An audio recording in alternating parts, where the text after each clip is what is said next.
As someone who has been in the music industry for more than 5 years, I can tell you that, in my opinion, the reason most producers don't end up making the money they want to make is because of one simple thing, is that they don't take the business side as seriously as the music side.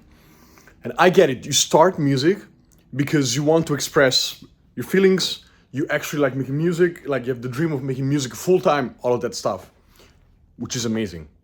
Now, the fact is, if you don't actually put a little bit of intent into your business acumen, into your business practices, you will never end up making money, in my opinion. Because I remember the first year and a half, year and a half, I was very about the music. But then I realized that, okay, music is amazing. If you want to make better music, I need better equipment, better plugins. Essentially, I need more time to make music, so I cannot have a job. I need to make music full time. The simplest way to make music full time is to understand how to make money.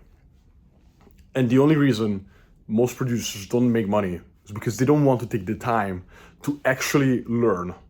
The same way that you take weeks, months, years to learn the piano, you will take weeks, months, years to start monetizing your music properly.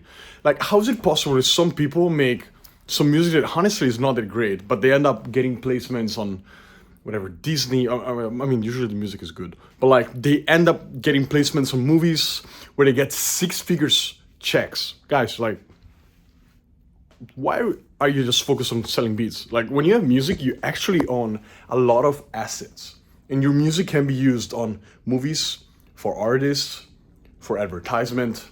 It can be used for so many other reasons. You don't know, like, you could become that one producer that specializes in giving music to streamers so they don't get copyright strikes. There's this guy called, what's his name? Something Heller, like something like that. And essentially it's a guy that owns a YouTube channel that helps streamers get started. You know, he helps streamers make money basically. And a few years ago or months ago, there was the apocalypse on Twitch. So a lot of people were getting demonetized because some record label like had problems with Twitch or something like that. And that guy, you know what he did? Took $70,000, went on Fiverr and produced a bunch of beats, like a lot, maybe like hundreds, like 300, something like that. And then he put them on Spotify, and he allowed people to use those beats however they want. And guess what? The beats suck. Those beats suck. But that guy ended up making 6 figures a month out of royalties and some licenses. And I don't remember the exact business model, but what I'm trying to show you is that there are very, very creative ways for you to monetize your music. And it goes beyond just making beats and selling beats. So if you put the same intent you put in music into business, you go far.